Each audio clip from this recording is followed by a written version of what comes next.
Quito, Ecuador. Primer Patrimonio de la Humanidad por la UNESCO. En 1978 el Centro Histórico de Quito fue el primer Patrimonio de la Humanidad por la UNESCO. Fundada en 1534, la ciudad se encuentra a 2.850 metros sobre el nivel del mar, con una población de 2 millones en su región metropolitana. Es la segunda capital y ciudad más importante más alta del mundo después de La Paz, Bolivia. Bien cerca de Quito se puede encontrar a la ciudad mitad del mundo. Quito es el mayor, menos alterado y mejor preservado centro histórico en América Latina, dicho por la UNESCO. Hoy en día, siendo la capital del país, es la segunda ciudad en importancia.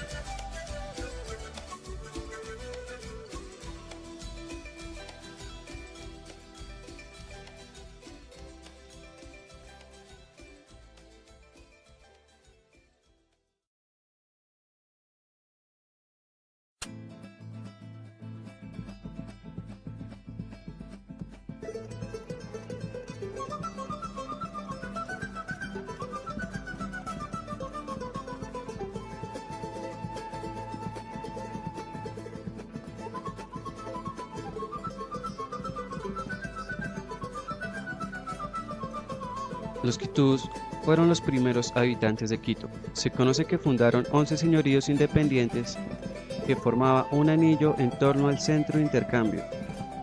Aunque no hay evidencias definitivas, podría ser que estos señoríos hayan estado confederados en 4 grupos, siendo los del sur los más complejos y poblados. Se trata de asentamientos importantes rodeados por otros de menor jerarquía. Durante el siglo XV, los incas extienden su poderío y conquistan a los quitús. Tras varias batallas victoriosas, afirman su control militar y político sobre la región norte del imperio, conocida como Tuanti-Suyo. Entonces convierten a Quito en su centro administrativo para controlar los territorios norteños, justo cuando los españoles hacían su arribo a América en la primera parte del siglo XVI.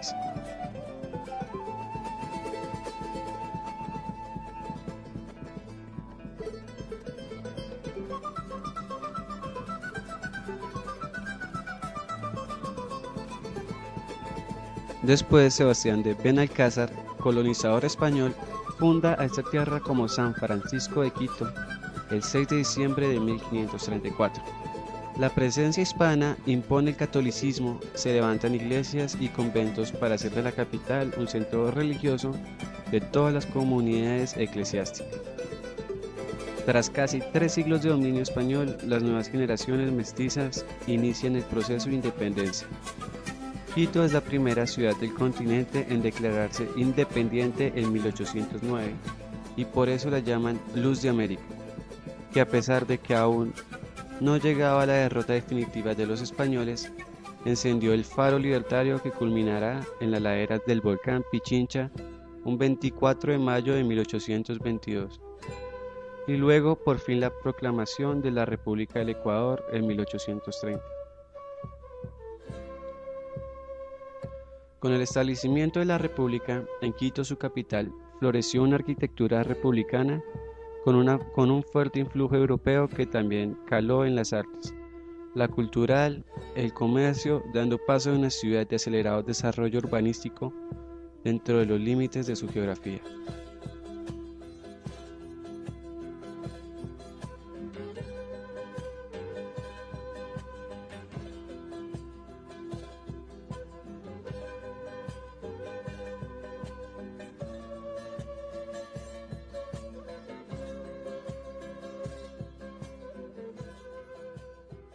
La ciudad de Quito es la capital del Ecuador, país del continente suramericano, el cual colinda en el sur con el país Perú y en el noroccidente con Colombia.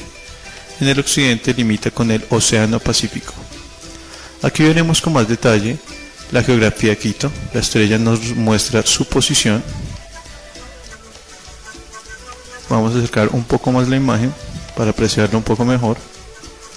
Esta ciudad está delimitada en el sur con el volcán Atacazo, resaltado como volcán. En el este encontramos la falla de Quito y Lumbis, donde se están resaltando los nombres de los lugares. Por el oeste nos encontramos con el volcán Pichincha, resaltado como Cerro Guagua Pichincha. En el norte limita con el volcán Casitagua, resaltado aquí como Ventana Casitagua. Aquí ya podemos observar un poco que la forma de la ciudad de Quito es alargada. Vamos a mover un poco la imagen para observar un poco mejor su relieve.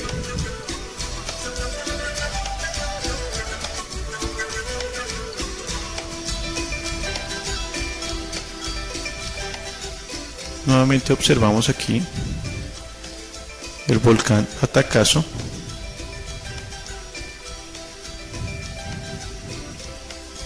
Resaltado nuevamente como volcán. Nuevamente observamos el volcán Pichincha más arriba.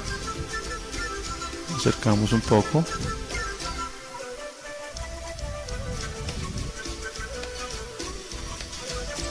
Nuevamente observamos la falla Quito.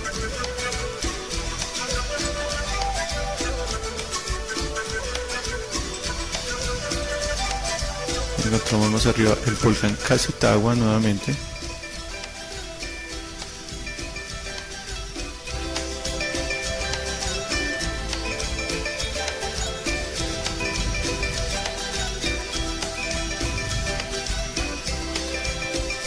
Alejando un poco la imagen, encontramos nuevamente que la ciudad está ubicada en las faldas del volcán Pichincha. Esta ciudad se caracteriza porque tiene muchas iglesias. Vamos a observar un poco mejor. Vamos a resaltar algunos lugares de interés. Las iglesias aparecen como figuras amarillas y algunos otros sitios como museos y lugares de interés turístico.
El centro histórico de Quito ha sido desde hace 4 siglos el espacio de mayor importancia simbólica de la nación ecuatoriana.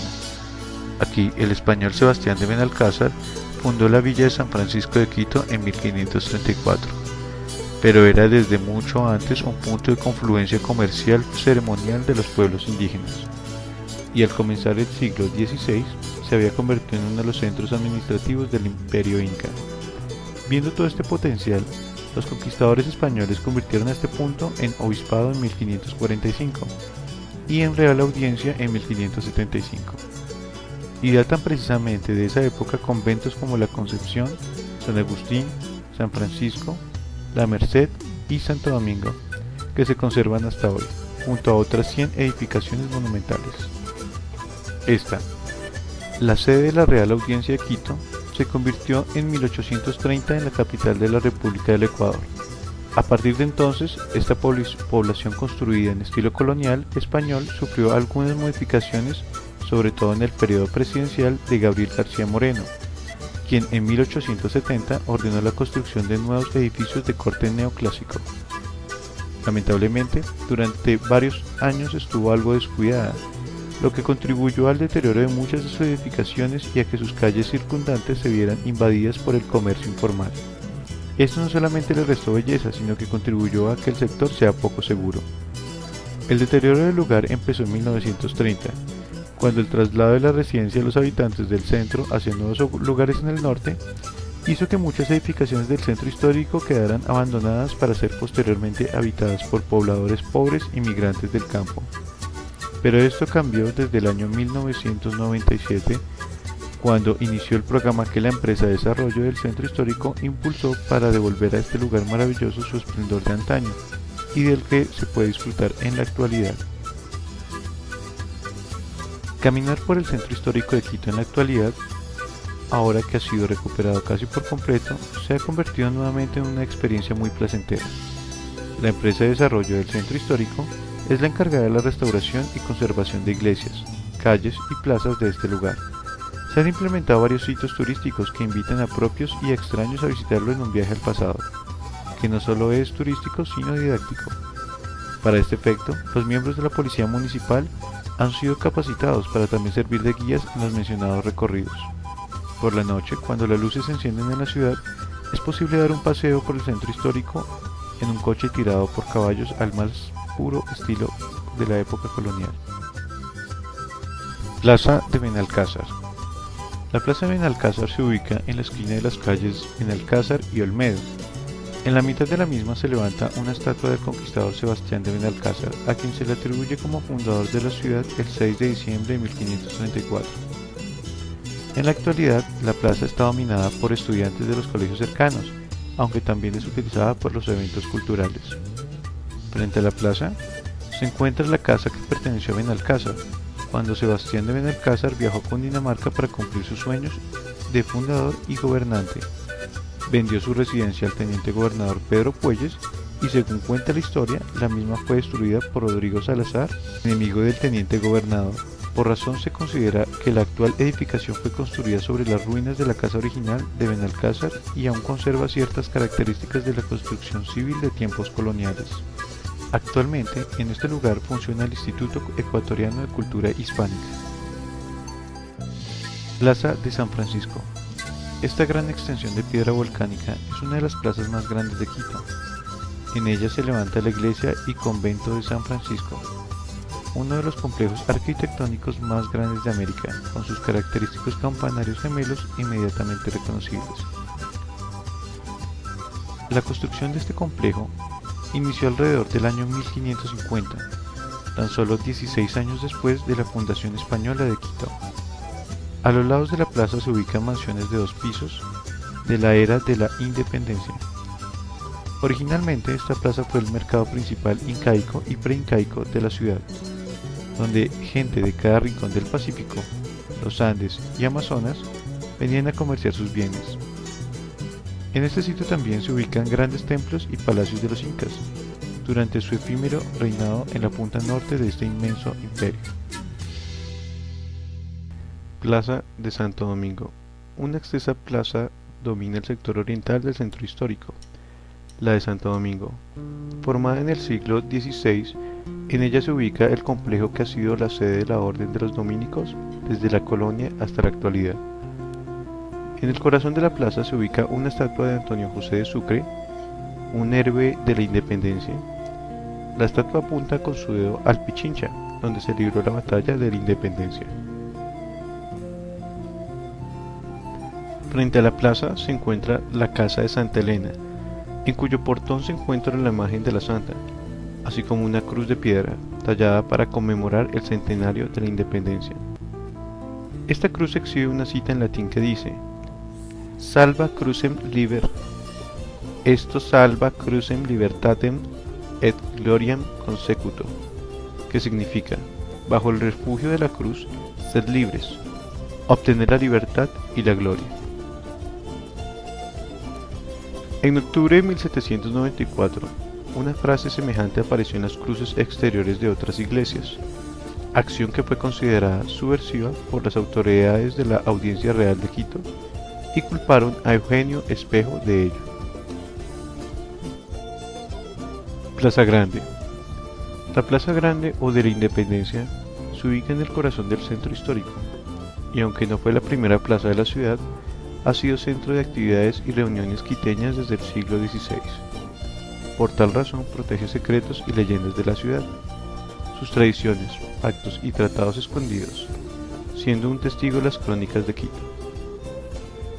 La Plaza Grande está rodeada por 4 pilares de la ciudad: la Catedral, el Palacio Presidencial, el Palacio Arzobispal y el Palacio Municipal. En medio de la plaza se ubica el Monumento a la Independencia. El mismo fue inaugurado el 10 de agosto de 1909 al conmemorarse 100 años del primer grito de la independencia. Está compuesto por 3 cuerpos principales. El cuerpo inferior contiene la escultura del león herido, que representa a las tropas españolas derrotadas. En el segundo cuerpo se encuentra el cóndor, animal emblemático de los países andinos, rompiendo las cadenas de la opresión y el esclavismo. Y en la parte superior se ubica la diosa Libertas, diosa romana que representa la libertad, sosteniendo en su mano una antorcha. En el fuste del monumento se encuentran placas y grabados con los nombres de personajes y hechos que marcaron la independencia de Quito y Ecuador. La Plaza Grande es un gran lugar para observar el flujo, color, humor y cotidianidad de la vida de los quiteños. La Compañía. En 1605 comenzaron los jesuitas de Quito los trabajos de su iglesia. Hacia 1613 llegó a la ciudad el hermano coadjutor Marcos Guerra, quien fuera arquitecto brillante en el reino de Nápoles antes de entrar en la orden. Él corrigió lo que se había hecho y dio a la obra el trazo definitivo. A su muerte, acaecida en 1668, la iglesia y edificios contiguos con sus 3 claustros estaban concluidos en lo fundamental. La fachada comenzaría a labrarse en 1722 y solo se terminaría en 1765, en vísperas de la expulsión de los Loyola de los dominios del rey de España. La fachada del templo es una de las maravillas del barroco y plateresco americanos. Flanquean la puerta principal 6 columnas salomónicas fastuosas integradas por primera vez al movimiento arquitectónico en el arte americano y las puertas laterales, pilastras de estilo romano corintio. Todas reposan sobre un estilobato en paneles con decoración renacentista. Sobre el arquitrabe corre un friso de soles y follaje, y sobre el friso la cornisa que parecería sustentarse sobre las hojas de acanto. La cornisa, que corre ceñida a los resaltos de la fachada, sobre la puerta principal se convierte en arco, suerte de dosel de un nicho que aloja la Inmaculada, guardada por ángeles y querubines. El segundo cuerpo, de fina ornamentación plateresca, está formado por 2 bloques, con preciosas columnas que dejan al centro enorme ventana coronada por la inscripción votiva de Loyola. El admirable conjunto de columnas y frisos, esculturas y molduras, paneles y panoplias simbólicas tan rico y a la vez tan exacto, se remata con tímpano semicircular y el signo eucarístico sobre espigón de crestería.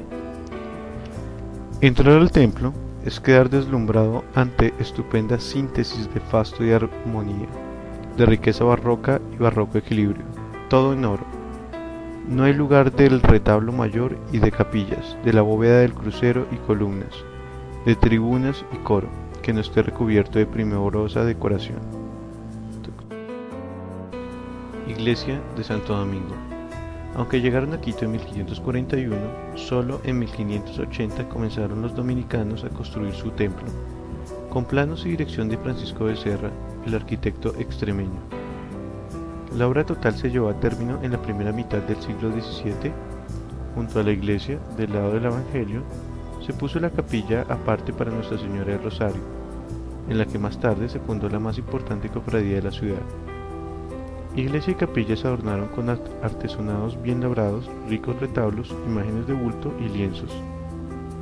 De esa primitiva riqueza, en el templo queda poco, apenas el artesonado mudéjar, no así en la capilla del Rosario, con su retablo del más abigarrado rococó, su decoración con tallas doradas sobre fondo rojo, las columnas con original mezcla de elementos vegetales y antropomórficos, y los complicados frontones de sus remates, todo lo cual completa un conjunto de rara plenitud ornamental. Desde 1586 trabajó en Santo Domingo Fray Pedro Bedón, a quien puede tenerse por el fundador de la Escuela Quiteña de Pintura. Para iglesia y convento del habilísimo fraile talló y pintó obras que aún puede admirarse, como el óleo de San Nicolás de Tolentino, o el altorrelieve del Beato Reginaldo recibiendo el escapulario de Dominico, de manos de la Virgen, precisamente policromado en oro. También en los primeros tiempos de Diego de Robles, toledano, autor de las imágenes de la Virgen más veneradas de la de Guápulo y la del Quinche, talló para el coro de los altorrelieves de San Pío V y San Antonio de Florencia, que hoy pueden verse en el Museo Dominicano, así como otras tablas. Iglesia San Francisco. El más importante monumento arquitectónico quiteño, ofrece a la admiración del visitante templo, capillas y convento. El conjunto, que abarca casi 2 manzanas completas y se yergue sobre amplísima explanada de piedra, tiene tanta grandeza que Ernesto la Orden lo llamó Escorial sobre los Andes. La construcción de templo y convento la comenzó Fray Jodoco Rique, a poco tiempo de fundada la ciudad, en 1536, y fue obra de arquitectos y talladores como Fray Francisco Benítez, quien asumió la obra en el último cuarto del siglo XVI, y el remato en 1605. Fachada de templo y convento se alzan sobre amplio atrio que corre de extremo a extremo de la plaza, alto de zócalo, todo de piedra, solo roto al medio para dar acceso desde la plaza por hermosa escalinata pétrea de doble abanico. La cantidad de joyas artísticas que guardan la iglesia y el convento franciscano, las del convento ordenadas ahora en museo, requeriría guía particular muy detallada. De especial belleza y magnitud son el retablo de San Antonio de Padua, del más depurado estilo neoclásico. Iglesia La Merced. A la Basílica de la Merced se entra por la plaza del mismo nombre, y la mejor vista del templo se tiene desde ese lado. El gran lienzo blanco sobre el atrio de piedra de la torre, cuadrangular y sólida como puerta, con aire arábigo en el cuerpo superior y remate, la cúpula central airosa y los 4 cupulines con linternas sobre el lienzo, conjunto personalísimo de gran belleza. La puerta de acceso tiene peculiar marco de piedra, pilastras de nichos superpuestos, capiteles con cabezas barbudas y encima del dintel el sol y la luna, tan caros para los canteros indios. Solo en 1701 se pusieron los cimientos del actual templo, derruido el anterior muy dañado por el terremoto de 1660. La torre se acabó en 1736 y en 1747 se hizo la dedicación de la iglesia. El retablo del altar mayor se mandó a hacer por Bernardo de Legarda en 1751. Lo mismo las tribunas del presbiterio que los 4 doctores de la iglesia que adornan las pechinas de la cúpula son obra del maestro Uriaco. Hay varias pinturas en la iglesia, las 14 estaciones del Vía Crucis por la judía Pinta y varias pinturas por el vencedor Mideros. El claustro principal de la iglesia de la Merced es uno de los más atractivos en Quito, con pilares de piedra y deslumbrando por pasadizos blancos. En el claustro uno puede entrar por la biblioteca, que es uno de los lugares más hermosos en el Nuevo Mundo. Con sus 2 pisos y sus paredes cubiertos con libros antiguos, salta en el pergamino o con sus espinas dorsales cubiertos en oro. El museo deberá ser encontrado en el segundo claustro, junto con la célula del prioridad, decorado aparentemente por Manuel Samaniego. Hay también pinturas por Miguel de Santiago, Nicolás Gorabar, Fernando Rodríguez y Manuel Samaniego, así como muchas joyas curiosas. Iglesia de Guápulo. El santuario de Guápulo por siglos sitio de peregrinación devota de las gentes quiteñas. Encuentra la imagen de Nuestra Señora de Guadalupe, que allí se honra, fue tallada por Diego de Robles y policromada por Luis de Rivera. Al principio no hubo sino una ermita. En 1596 el obispo López Solís, muy devoto de la Virgen de Guápulo, le edificó iglesia. Medio siglo más tarde, en 1649 se comenzó, bajo la vigilancia del H. Antonio Rodríguez, la actual el templo amplio y noble. Es de una sola nave con planta de cruz latina de 60 por 20 metros, presidida por gran cúpula central. La fachada conjuga un neoclásico sencillo con original espadaña de dos cuerpos superpuestos. Para la obra pictórica del santuario se llevó a Guápulo a Miguel de Santiago y al joven Nicolás Javier Goribá. De este queda un retablo firmado. En el templo, Miguel de Santiago pintó lienzos para los marcos de los retablos y cuadros con asunto de los milagros de la Virgen. Estas telas constituyen uno de los momentos fundamentales del arte quiteño. El artista, al tiempo que refería la anécdota, evocaba escenas del tiempo, situándolas en un ambiente entre trágico y mágico. Realismo mágico americano, tenso dramatismo, alucinantes efectos hacen de esta serie lo más vigoroso y personal de la obra del gran pintor. Iglesia La Catedral. Hasta mediados del siglo XV y XVI la Catedral de Quito era de tapias y cubierta de paja. Entonces comenzó la iglesia actual el obispo García Díaz Arias y la prosiguió el siguiente obispo, gran constructor, Pedro Rodríguez de Aguayo. Una quebrada honda que corría hacia la parte de atrás impidió que se le edificase con frente a la Plaza Mayor. Entonces, se tendió a todo lo largo de su flanco norte un atrio de piedra, con la colaboración entusiasta de los vecinos y trayendo la piedra de Pichincha. La obra se terminó entre 1562 y 1565. Más tarde se labraron retablos y se talló el púlpito. Entonces el templo se consagró en 1572. Sin embargo, todo lo que hoy podemos apreciar fue completándose a lo largo de los siglos XVII y XVIII. A fines de este siglo se edificó el domo que corta por la mitad del atrio y se abre en escalera circular al parque, que con el nombre del presidente de la audiencia que lo hizo se conoce como el Templo de Carondelet. Numerosos y preciosos tesoros tiene.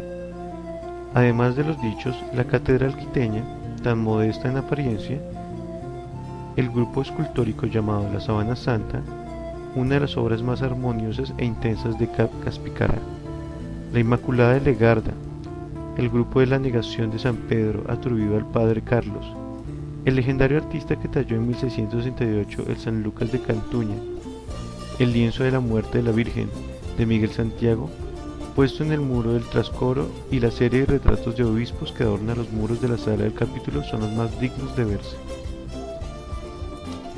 Iglesia San Agustín.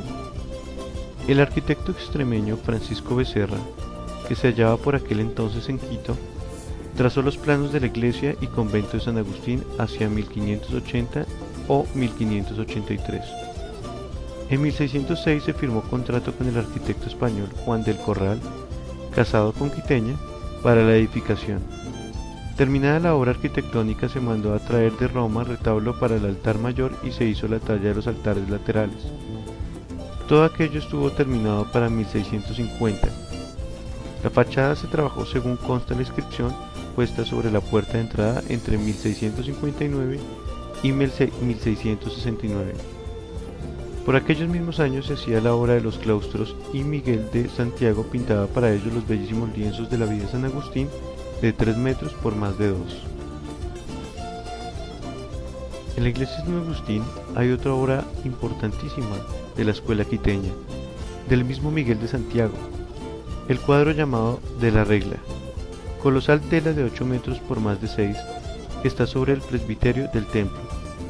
Pero hay mucho más que admirar en San Agustín. Numerosos rasgos originales del columnario y los retablos de la iglesia, la belleza del claustro con sus galerías superpuestas y la sala capitular.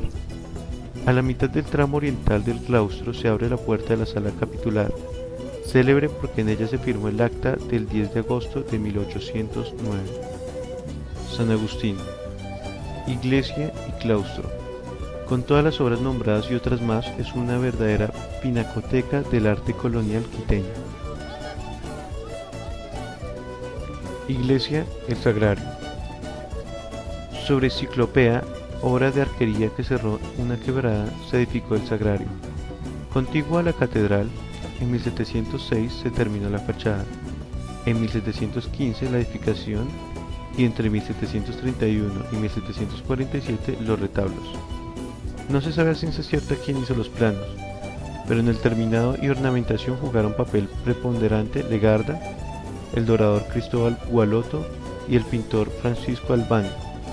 El frontispicio se hizo bajo el cuidado de Gabriel de Escorza Escalante, con el ordenamiento neoclásico que había presidido pocos años atrás la obra San Agustín. Iglesia La Basílica. La Basílica del Voto Nacional tardó más de 100 años en construirse. La primera piedra fue colocada el 10 de julio de 1892. Es una de las últimas muestras de la ideología y el partidismo por la Iglesia Católica. A raíz de la solicitud durante la presidencia de García Moreno que el Ecuador se dedicara al corazón de Jesús, el padre Julio María Matobel impulsó la construcción, por lo que grandes extensiones de tierra fueron compradas en la Loma de San Juan y hoy en día domina la ciudad y el centro histórico. El proyecto fue contratado en Francia con el arquitecto Emilio Tarlier, que inspirado por la catedral en Bourges, hizo los planos entre 1890 y 1896. Desde prácticamente cualquier rincón de la ciudad, la basílica gótica más grande en Ecuador y toda América Latina es visible.